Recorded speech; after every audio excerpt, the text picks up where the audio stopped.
जी जनाब मुराद सईद साहब। जी बिस्मिल्लाहिर्रहमानिर्रहीम। शुक्रिया जनाब स्पीकर।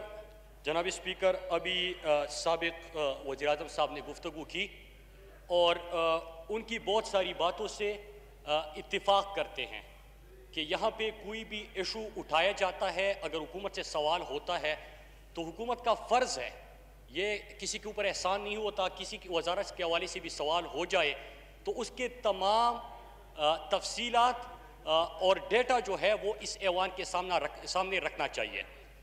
लेकिन उसके साथ साथ एक बात बड़ी अजीब लगी मुझे, और वो ये कि अगर आप लोग यहाँ पे बात करेंगे, जिस तरह के एक वज़ीर साहब का हवाला दिया गया, उन्होंने तो सवाल किए थे, हो सकता है सवालात सख्त हो सकता है कि आपकी नज़र वो नामुनासिब हो, लेकिन उसमें कोई गालम गलोच या कोई अखलाक से गिरी हुई बात उन्होंने नहीं की।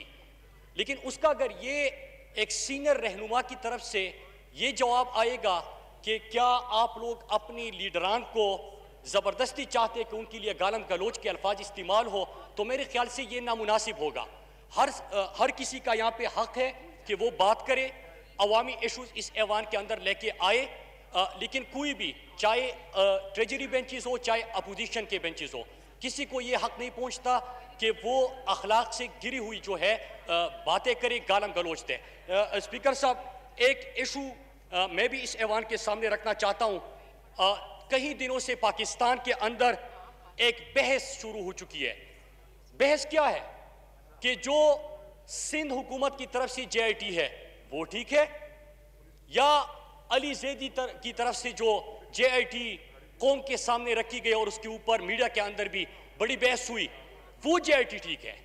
स्पीकर साहब, उसके कंटेंट के ऊपर गौर नहीं हो रहा कि उसमें जो बातें की गई है कि बदतखूरी, कत्ल गारतगरी, ढाका, दहशतगर्दी और ये तमाम चीजें उसके अंदर उठाई गई। स्पीकर साहब, मैं एक डॉक्यूमेंट आपके सामने लेके आया हूं जिसके ऊपर न सिंध ने इख्तिलाफ किया न अली ज़ैदी साहब ने इख्तिलाफ किया। दोनों एक JIT जिसमें इल्जामात तो सेम है, लेकिन एक जगह पे इल्जामात का जिक्र किया गया, दूसरी जगह पे बदतखूरी हुई, लेकिन किसके कहने पे हुई, बत्ता किसको दिया गया वो वजाहत हुई। कत्ल का कहा गया, कत्ल किसके कहने पे किया गया वो दूसरी JIT में है। यहां पे कब्जा किया गया, लेकिन कब्जा किसके कहने पे किया गया वो दूसरी JIT में है। लिहाजा उस चीज के ऊपर इस ऐवान, क्योंकि हम कराची पाकिस्तान के शहर की बात कर रहे हैं, पाकिस्तान का सबसे बड़ा शहर, पाकिस्तान का इकोनॉमिक हब, कायद का शहर, उसके हवाले से बात हो रही है और हमारा फर्ज बनता है कि हम इस ऐवान के अंदर उसके ऊपर बात करें। मैं जो एतराफी बयान लेके आया हूं 164 का, उज़ैर बलोच का, इसके ऊपर न इनको एतराज है न इनको एतराज है। स्पीकर साहब, मैं सिर्फ 5 चीजें आज इस ऐवान के सामने उसमें से रखना चाहता हूं और फिर 5 चीजें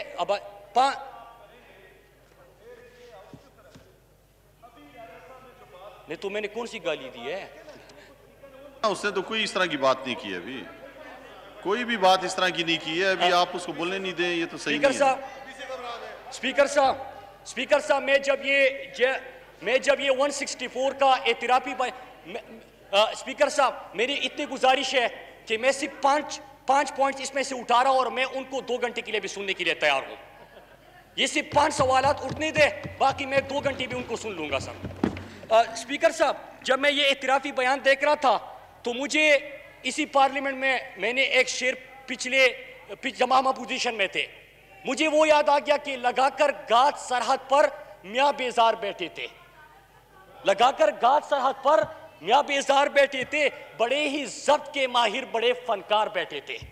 ये दहशतगर्द यूं ही रोज आकर नहीं पड़ते, असम्बली और वजारत में सहूलतकार बैठे थे। स्पीकर साहब, आगाज होता है इसका 164 के बयान का कि 2008 में जब मैं जेल में था, उज़ैर बलोच कहता है, तो मुझे पीपल्स पार्टी ने कैदी कारकुनों का जिम्मेदार बनाया। साल 2008 में रहमान डकैत के पुलिस मुकाबला में हलाक होने के बाद लियारी गैंगवार की मुकम्मल कमान संभाली और पीपल्स अमन कमेटी के नाम से मुसल्ला दहशतगर्द गिरोह बनाया और मुझे चेयरमैन बनाया। 2008 से 2013 तक मैंने मुख्तलिफ जराए से असलहा खरीदा।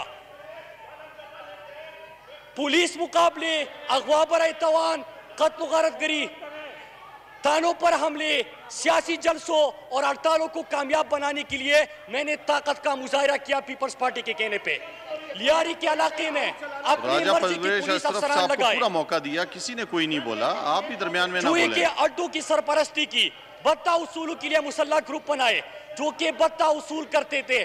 बत्ता जा रहा है जरदारी के बहन को, बत्ता जा रहा है उजैर बलोच को। स्पीकर साहब, मैं 3-4 पॉइंट्स उठाना चाहता हूं आखिरी, जो अहम तरीन है। और मैं चाहता हूं स्पीकर साहब, पहली चीज, स्पीकर साहब जवाब लेना चाहते हैं कि उजैर बलोच कहता है कि मैंने कत्ल करना था। कत्ल के लिए 3 पुलिस मोबाइल है मैंने जमा की। Inspector Yusuf Baloch, SHO Javed Baloch, inspector Chand Khan, मैंने इनको इस्तेमाल किया।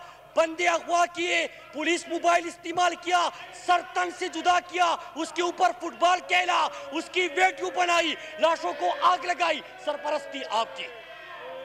स्पीकर साहब, क्या इसके ऊपर किसी को इतराज है? नहीं है।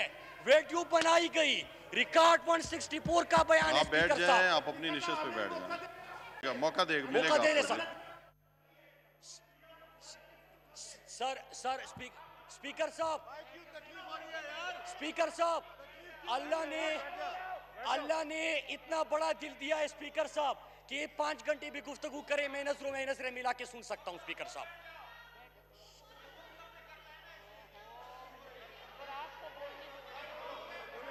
स्पीकर साहब, फिर उसके बाद क्या होता है?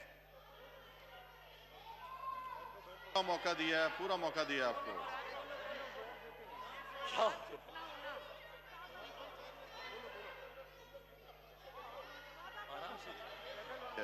जी मुराद सईद साहब,